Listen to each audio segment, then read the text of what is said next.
maybe bring it a little, make it a little kosher, bring it to the Torah. I mean, we're talking about, Goyim and secular nation. In this week's Torah portion, there was actually a plague that broke out. The Israelites were taking, no, I'm not trying to be offensive. They took shiksas for wives, and the plague broke. Pretty offensive. Goya. Okay, Goya. They took right. Goyim. Okay, they took Goyas for wives, and a plague broke out. Many Jews died because of the immorality of the what happened, and it took a righteous man Pinchas to put an end to it. So can we maybe tie it into this week's parsha?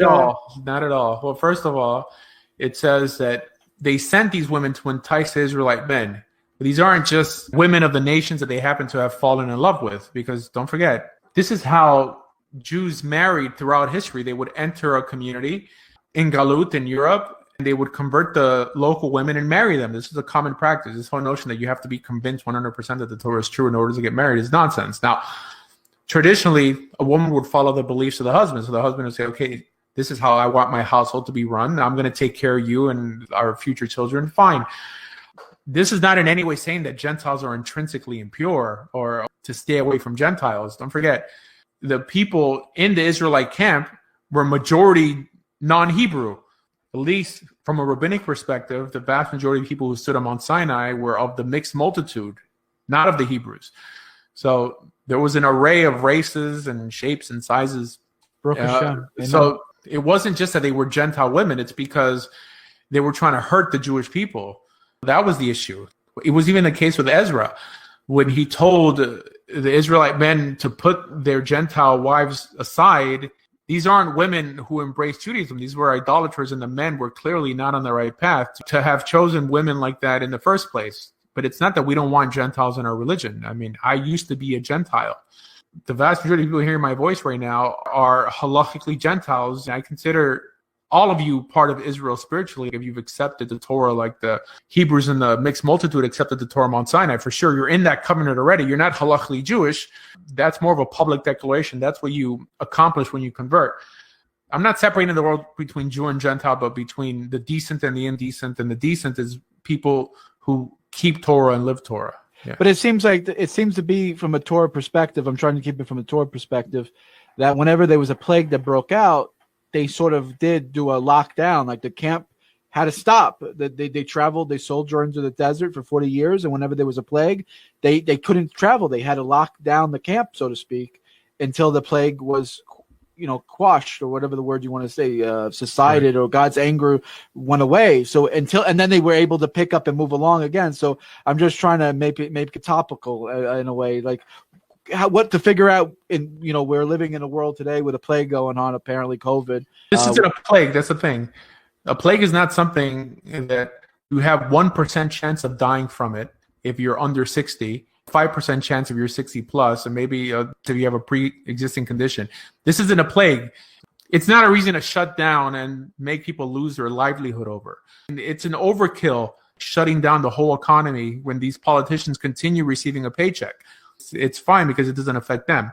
So there's a huge disconnect between people making decisions without a vote taken, without a discussion being had, and people who are losing their livelihood, businesses shutting down, the kids being kept out of school when virtually it's almost impossible for a child to die from this. So stupid.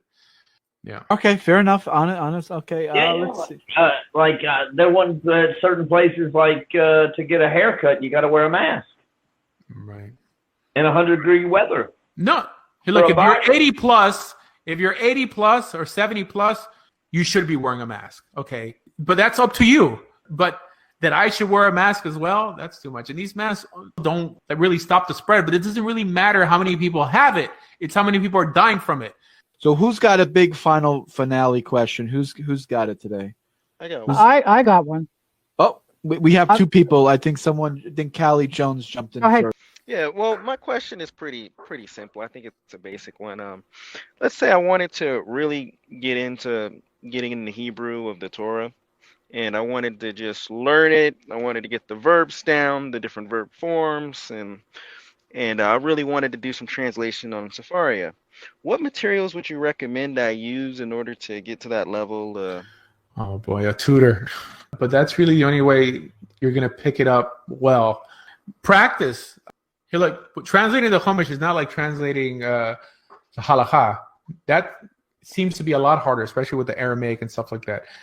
There's so many tools out there to translate and understand, but it's just practice, practice, practice. But there's enough translations of the Torah. Like, if you really wanted to contribute, there's a lot of books in Hebrew that haven't been translated. Newer books, because the older ones are harder, especially, again, because of the Aramaic. There's a lot of books, also in Sephardic, that haven't been translated. And you can offer your translation, and it'll be like groundbreaking. And then once you translate it all, you can even print the book. You'll gain a sense of achievement, and it'll make you want to translate more. I think this is what drives men, that we want to leave this mark in the world.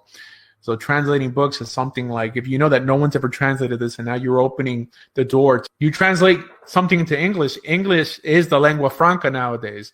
You're opening the door for Europeans to read it, for people who aren't familiar with Hebrew, and heck, but not even most Israelis could understand the Chumash alone because of the difference between biblical and modern day Hebrew.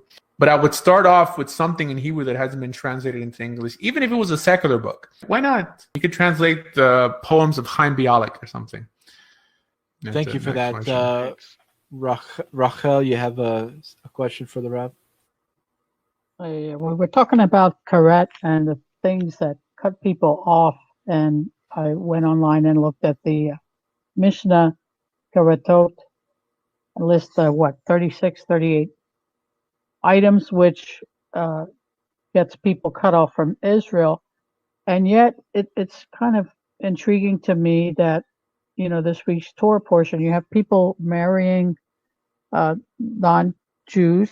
You have people that kill people. I don't think it says that they married them. It says that. But I'm making a point that if you kill, or you marry a non-Jew, or you cheat people like Bernie Madoff, or you're somebody like Jeffrey Epstein, or wait a minute, let's put Jeffrey Epstein in there. But if you rip your people off like Bernie Madoff, if you kill, if you marry a non-Jew, those things are not listed in the Mishnah as a cutting off activity. And to me, the things like killing and ripping off your fellow Jew and marrying a non-Jew, those are the things that it seems logical that would cut you off, not these other things. I don't understand the difference. So the Mishnah, there's something called rabbinic karet that's different from the Torah understanding of karet. Rabbinic karet could actually be atoned for through lashes. This is why they recreated smicha. After the whole expulsion from Spain, there was a lot of people who became Marranos who stayed in Europe and accepted Christianity outwardly, which, according to the rabbis, would make them chayav karet. Only a court with people who had actual smicha could give you lashes to remove that karet. So they tried to reinstitute smicha. Court, a beit din? A court with smicha.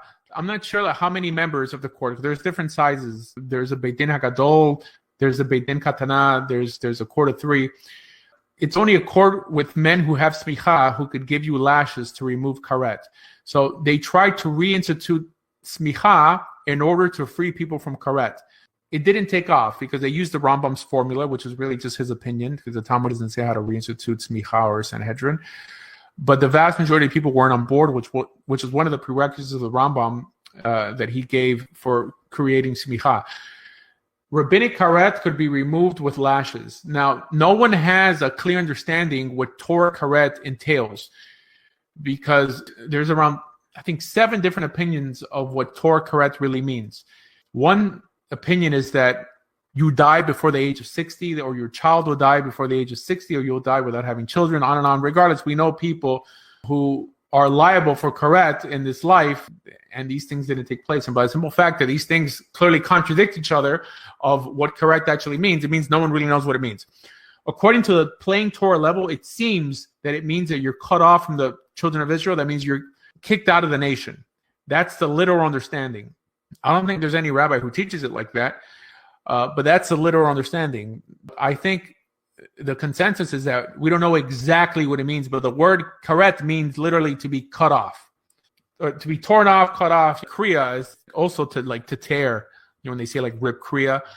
But my point is, those things seem kind of minor compared to killing someone, ripping somebody off like Bernie Madoff. Oh, but there's a death penalty for that. There's a death penalty for murder. Like, you don't need karet. What does it mean where that you're? Does it say that in the Torah plainly that you will be murdered by who? You put the guess. Yeah, that's black and white. No. Yeah. Yeah. Where is that in the Torah? So the first instance, there's a law against it. I'm trying to think of where it says. So the first instance that it appears in the Torah is in the book of Genesis. It says that he who sheds the blood of man, by man shall his blood be shed. The notion of nefesh b'nefesh, like we said earlier, a life for a life. I mean, there's many instances where it prohibits. Who carries it out? I don't remember. Oh, the court. I think there's was there 4 a different court in the desert in Bidmidbar? Sure. There wasn't a court like night court with halls and a bench, but there were elders.